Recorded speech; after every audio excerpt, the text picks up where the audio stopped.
Hey y'all, it's Crystal. Thanks for coming by today. Today I'm just going to be doing a quick September reading wrap up because September I read a lot and it flew by and it feels like 6 months ago already. So let's just get right into what I read for September because it was a lot. So let's just dig right on in. My hair. Okay. So the first week I really dug into the theme of the Carnival Readathon that Kelsey from Simon Slashers posted or hosted for her patrons. So I'll link Kelsey's channel below. I love Kelsey. And I love being a patron of hers because she does all these little fun events for us. So this readathon was themed around circuses and amusement parks and clowns and carnivals, all that kind of good stuff. And I really took that theme to heart for the first week of September, and I read those sorts of books, those themed books of circuses and clowns and all that good stuff. I did read a reading vlog for that. I'll link it below if you wanted to check it out if you missed it. But yeah, I'm going to really quickly recap what I read. So I always do a lot of audiobooks, but I did finally listen to this story, Water for Elephants. I keep hitting my stand here. Water for Elephants by Sara Gruen, and this was really lovely, and I did really enjoy this. This is set in a sort of dual timeline.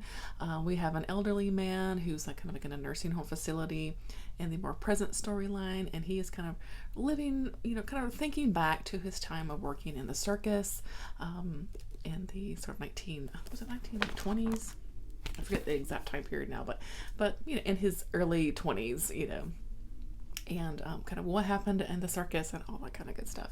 It was really lovely. I loved the bits about the circus and just that circus life, living on like a circus train and that kind of thing. Being sort of a nomadic kind of lifestyle. It was really good. I really liked the main character.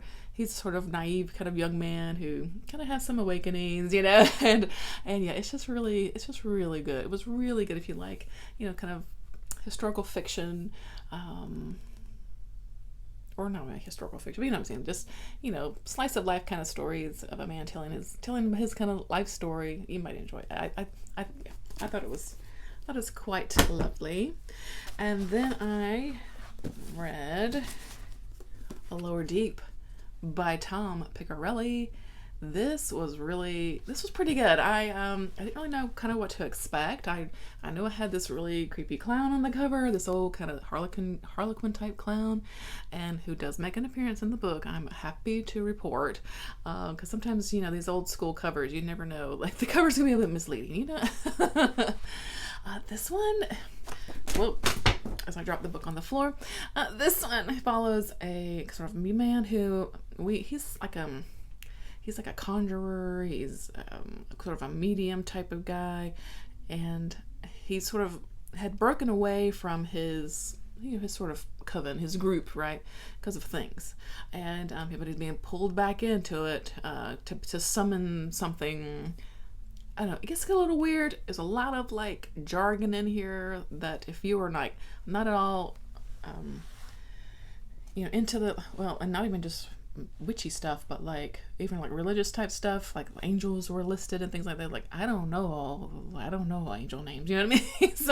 so some of that lost me along the way, but overall it was a pretty good story, and I'm glad to have read it, and would read more by the author for sure. And you can't beat that cover of the book that's down on the floor. Okay, so then I listened to the audiobook For Clowns vs. Spiders by Jeff Strand. I had a hell of a good time with this one. This one was just pure fun. If you want just a pure fun story, you got to check it out. The title is the book. There's clowns and there's spiders, and they meet at the end, and there's like a battle. I mean, it's really wonderful. So, but these clowns are not evil clowns. They are nice clowns. They really like clowning, and they're getting a bad rap, and I don't know, they're really fun characters. I had a great time with that book. Okay, and then for the more carnival type theme, I read Joyland by Stephen King. I've got books flipping everywhere over here. Oh my god. Joyland by Stephen King. And overall I like this one too. This was kind of another, it kind of reminded me a little bit of Water for Elephants, and just, kind of a slice of life kind of story. We've got a young kid who's in between summers of college, and so he goes to work at this place called Joyland, which is this carnival that's on the beaches in North Carolina. So it's set here in North Carolina, which was cool. And what happens, at the carnival, things like that, friends he meets, other people that work there, that kind of good stuff. But there's also a sort of murder mystery going on in here as well, and so we figure all that too. Overall, I really like this. I like the characters, and yeah, I don't know how to.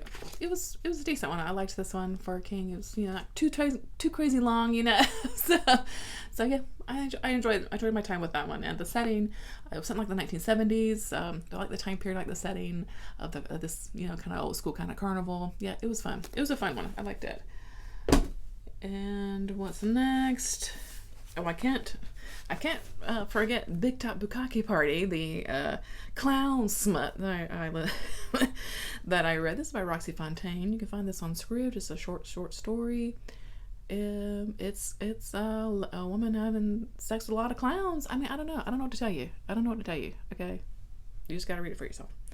All right, I read a couple of picture books for this one as well. Circus Day in Japan by Ellen O'Core, which was really cute. Olivia Saves the Circus, and the Olivia series of books with this cute little pig, and it was okay. Claude at the Circus, which by Alex T. Smith, which is about Claude, who's a dog who goes to the circus. Yeah. And then Ziche the Strongman by Robert Rubenstein, about kind of a strongman kind of sideshow kind of act, and his little story. So those were really fun.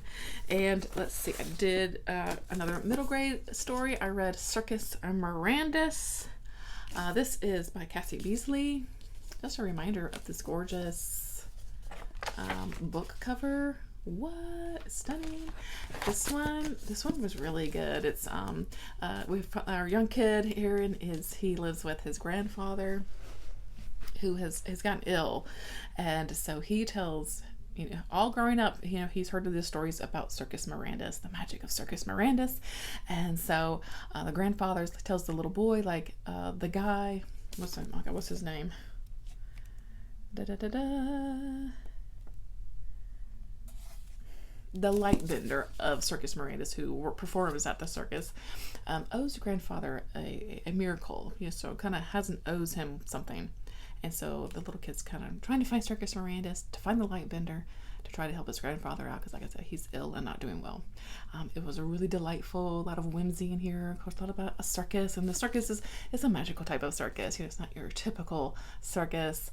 And yeah, it was a delight. It was a really wonderful, lovely middle grade story with really good family dynamics and things like that. Yeah, so I really enjoyed this, and just overall the book itself is just a beautiful book. So really did enjoy that one. Okay, and then I read in R.L. Stine a Goosebumps Most Wanted, A Nightmare on Clown Street. This one was really good. This was quite spooky, and it's got clowns in it, and the clowns were really freaky. So I mean, that's all I really need to know about that one. I did listen to Cirque du Freak by Darren Shan. I know this is a pretty popular series. I never read it. I hadn't seen the movie even. So I didn't really know too much about it, but these kids, they see these flyers for basically like a freak show, the Cirque du Freak, that's coming to town, and of course they're kids and they're curious and want to go, so two of them end up going, and well, maybe one of the performers at this freak show is a vampire, and things go from there. And I did have a good time with it. I would definitely continue on with the series at some point, when I'm in the mood for this kind of story, just because it definitely leaves you like a little, not necessarily a cliffhanger, but definitely kind of like, oh, we're going to get some more from this story. So I'm interested. Yeah, so I had a good time with that one. Okay, and then I'm going to just go ahead and talk about this one. I didn't quite finish it up during that first week, but I did finish up this one, Deadman Humour, 13 Fears of a Clown. This is an anthology edited by Dave Higgins, and I really had a good time with these stories. And basically what this collection is it's clown horror, but the clowns aren't the ones that are like scaring people. What this anthology is asking is basically, what are clowns scared of? And so the authors are tackling that kind of theme, and overall it was really good. I had a really good time with these. I really enjoyed most of this, bulk of the stories in here, which I think was most you can ask. What you can ask for from an anthology is if you enjoy the bulk of the stories. I think that that was a job well done. So I had a really great time with this one, and I love the creepy cover. Ooh, yeah. So yeah, this was really good. I had a really great time with that one. Also, and I think that was all of my clownish type stuff that I read. No. Oh no, no. How can I forget Mr. Giggles, the Interdimensional Love Clown by P.K. Sapphire. I blame this one on Amy Noel Reads because she read this one. And this one was bizarre. It is smut, clown smut. But it's just at a whole nother level. It's just a whole nother level of weirdness in this one. And I had a mighty good time with it because it was just so daggone strange. So I don't know. What else can you ask for? Alrighty. So transitioned from all that fun clowns and carnivals. The second week of September, I did a reading vlog where I read like Wanted from 17, and I really enjoyed this week. I had a really great time diving into some of the books that he recommends, and I want to thank everyone for the love for this vlog. It's gotten, like I said, kind of above average views for me. I don't get like crazy amounts of views on my videos, but this one has gotten a little bit of a boost, and maybe some K-pop fans have come in and watched a little bit of it. So anyway, I really enjoyed making that vlog, and I'm glad that it's gotten some good response. And anyway, just wanted to say thanks for that because I didn't really know how that one would do. But anywho, so let's get into what I read for that week. Me Before You by Jojo Moyes. Did not like that book. I didn't think I was going to like it. Went into it with a lot of trepidation, very wary, and yeah, I didn't like that book. I'm not going to even talk about it anymore because I didn't really like it. Okay. The Miracles of the Namiya General Store by Kiego Higashira. This is translated by Sam Bet from the Japanese. This was really lovely. Sort of a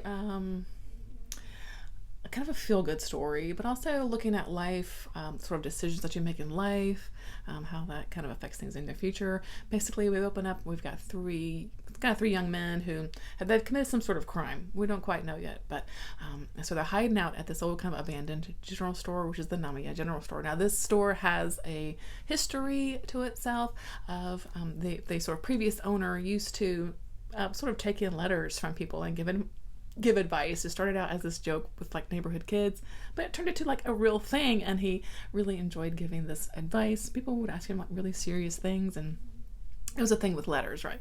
So as these guys are hiding out there in this general store overnight, a letter comes through the mailbox, and they're like, what's going on? And it's a letter actually from the past. So we get into all these stories of these letters that are coming in, and we go through time, we learn about these stories, and they all kind of interconnect at the end. It was really good. I really enjoyed that, and I cannot wait to read more by this author. I really want to dig into some of their crime stories, and I've got that coming up soon. Okay, then Be More Cat with Life Lessons from Our Feline Friends by Alison Davies. Excuse me. This is just kind of one of those cute little books, It talks about cats and how they live life and how we can learn some lessons from them. It was filled with really cute illustrations and little exercises too, like breathing exercises and like stretching and things like that. Just take some tips from cats to kind of lighten the load of life for yourself. It was just one of those really cute books, and I would recommend it actually because, yeah, it was really lovely. It was quite lovely. Okay, the last thing that I read, nope, not the last. Let me talk about this because I didn't actually finish this book, but I did start reading Sherlock Holmes finally. I hadn't read a single Sherlock Holmes story in my life, but Wanu suggested Sherlock Holmes, so I finally I got this collection here, volume 1 of the complete Sherlock Holmes. So I read The Study in Scarlet, which is, the first Sherlock Holmes story, and yeah, it's good. I really liked it. It got a little weird actually, a little bit, but yeah, in this one we meet Watson, we meet Sherlock, and how they end up living together, and then they're investigating a crime, right? So yeah, it was good, and I'm really eager to read some more Sherlock Holmes because I did really really enjoyed this. So yay. And then finally, I loved this book. This is The Seventh Day by Yuhua. This is translated from the Chinese by Alan H. Barr, and this was wonderful. This was wonderful. This is following a man named, what was his name, Yang Fei, and right at the beginning of the story, he's dead. He's died. He has died, and he is being called to basically this funeral parlor where he, he's supposed to get cremated. Everybody, has to get cremated. If there's a line to get in, all that kind of stuff. It's a whole thing. But he, he's like, well, why should I do this? And so he leaves, and we go through 7 days of his afterlife as he's stumbling across some other, dead people that are from his past. There's a scene with like his ex-wife, which is quite lovely. Just things like that. And, yeah, I don't know. But what happened, it's a look into a possible afterlife, right? And this point, at that side of the story is really quite wonderful. I think when you any kind of reflecting on your life and that kind of thing, the decisions you made, all that kind of good stuff. I like that. I like that kind of story.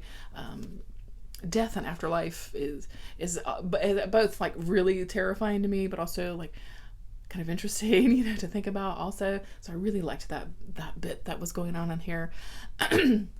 There's also, I think, a really sort of scathing critique of materialism in here as well, especially as it relates into Chinese culture and this sort of caste level of people, how it is in China, and even in the afterlife, how their rich people are, get moved up the line at the crematory, that kind of thing.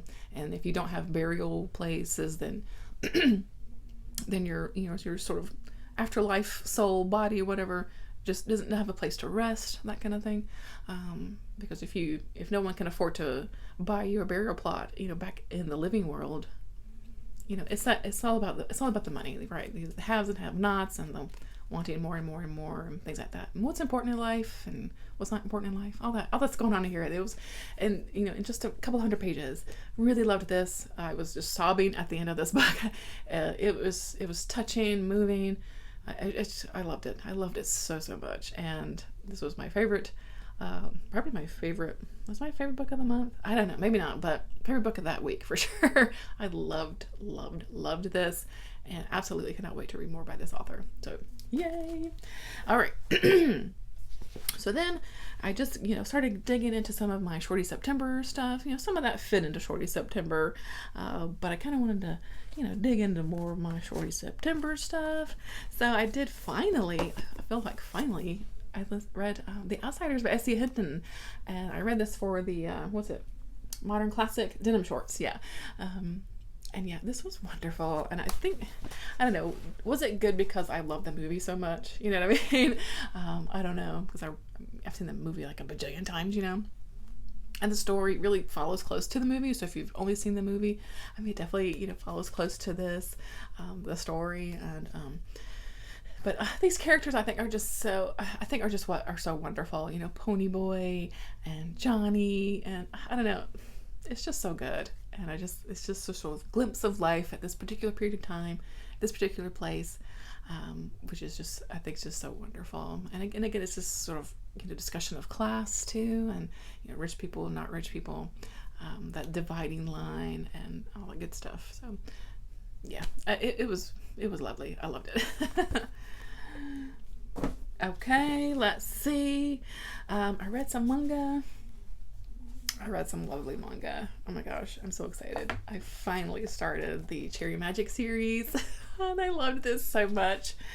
This is a workplace romance between these two guys here. It's a slow burn. We're not getting into anything yet, but so basically this man here is a virgin. He's 30 years old. He's still a virgin, but at 30 years old, if you're still a virgin, you get magical powers. And so he has this thing where if you touch someone, he can kind of hear their thoughts and things. And so he has an instant where he touches this man, and maybe this guy's having feelings. Oh, it's just so cute. It was, it's just the sweetest little thing. And I can't wait to get more into the series. I loved it so much. And I started this series too. Mrs. Koizumi Loves Ramen Noodles. I loved this too. This is by, I can't read it. Narumi. And this is following this girl here who is kind of new to school, but she just loves ramen noodles.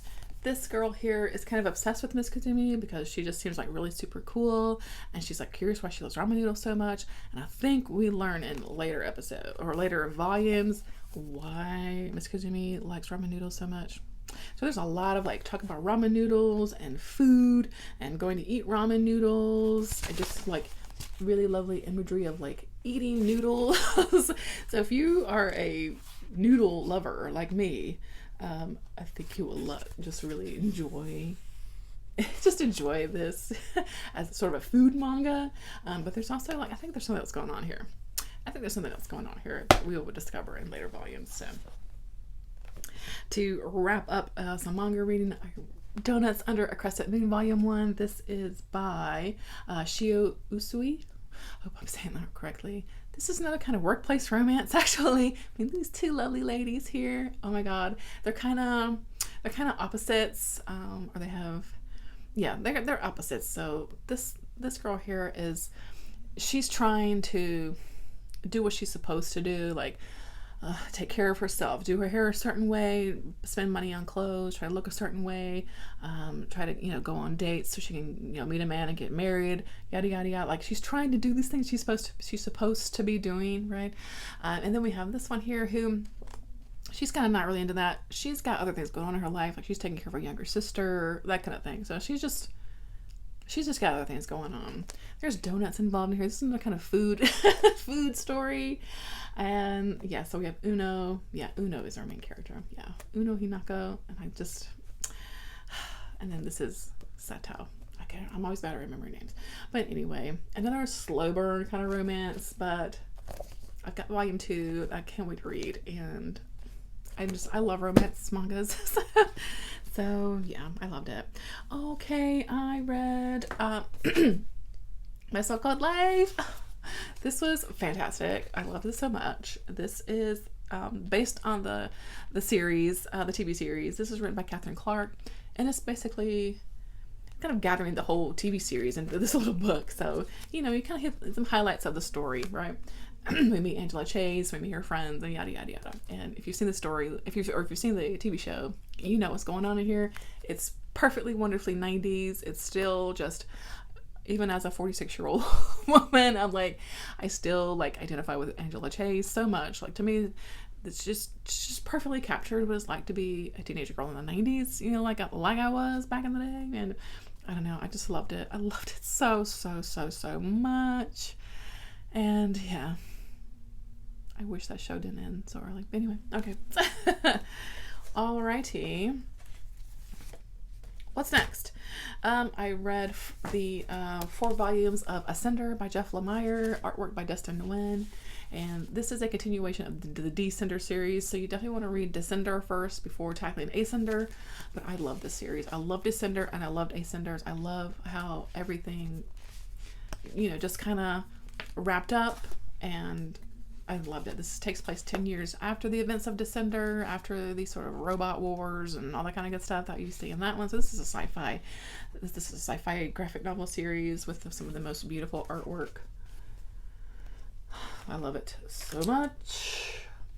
And yeah, I don't know what else to say because it's just stunning. You just have to read Descender and then jump into Ascender because it's fantastically enough said. Okay, what else? This little short story, Shooting Star by Joe R. Lansdale. This I got in the Nightworms, and just a little short story. This was a lot of fun. It kind of reminded me of old school kind of science fiction movie or something, These people are on a train, and it takes place back. I don't know if it takes a time period, but it feels like it's the 1940s or 50s or something. I don't know if it really is or not, but that's the feeling. That's why it gives me that kind of retro feel. Anyway, so they're on a train. It gets hit by gets hit by an astronaut, a UFO. Story goes from there. It gets a little crazy town. It was really fun. A lot of fun. Just a fun story. Like that a lot. I forgot this poetry collection. I finished it later. But I did start it for the Reading Like Wanted reading vlog. It's a poetry collection by a Korean poet, Jeong Hwan-do. This is No Flowers Bloom Without Wavering. Really lovely poetry here. A lot about relationships and love, family, some nature writing in here too. I had a good time with it with my sort of limited knowledge of poetry. You know, I enjoy poetry the best I can, kind of thing. I read Almond by Sun Won Pyung. This is translated by Sandy Chosun Lee. I really liked this. This is about a kid who he has this sort of diagnosis where he can't feel things. He doesn't have emotion. He doesn't feel emotions like most people do, and so he comes off a little strange, right? And and so he grows up as a teenager, and it's just how he goes through life and that kind of thing, and events that has happened to him with his family and friends and getting bullied, and I don't know, it was really good. A really good, look into kind of human emotions and what makes us human and feeling and all that kind of good stuff. I did really enjoy that. And then Follow Me to Ground by Sue Rainsford, a very strange story about this sort of daughter and father who have these kind of healing properties. There's something weird about the ground around them and the people that they heal. Very strange, really good, really enjoyed that a lot. Cruel Angels Past Sundown by Haley Piper. This is her splatter western, the entry into the splatter western series. It was really good. A lot of religious sort of stuff going on here. So if you like religious horror, you'll like this one a whole lot. Really, of course, good queer representation because it's Haley Piper. But there's a woman and her husband. We meet them at the beginning, and the husband's murdered by this kind of strange looking girl who's like pregnant, and they're walking in, and then there's like this queer kind of priest character who's like the girl's father, and it goes from there. Maybe a journey to hell has ensued. I don't know, but it's really good. I really liked it a lot. Then I get into my week of weird stuff, which I have just posted my week of weird reading wrap up really quickly. I did finish the Southern Reach trilogy by Jeff Vandermeer. Listened to it all on audio. Really loved this. This is, of course, science fiction about Area X and the explorations of Area X and how that goes. And I don't know. I loved it. Really loved it. And I read a couple of stories out of the Weird anthology. The Town of Cats by Hagiwara Sakutaro, about a guy who goes to a town and there's cats everywhere. There's more to it, but you know what I'm saying. And then The Book by Margaret Irwin, a very creepy story about a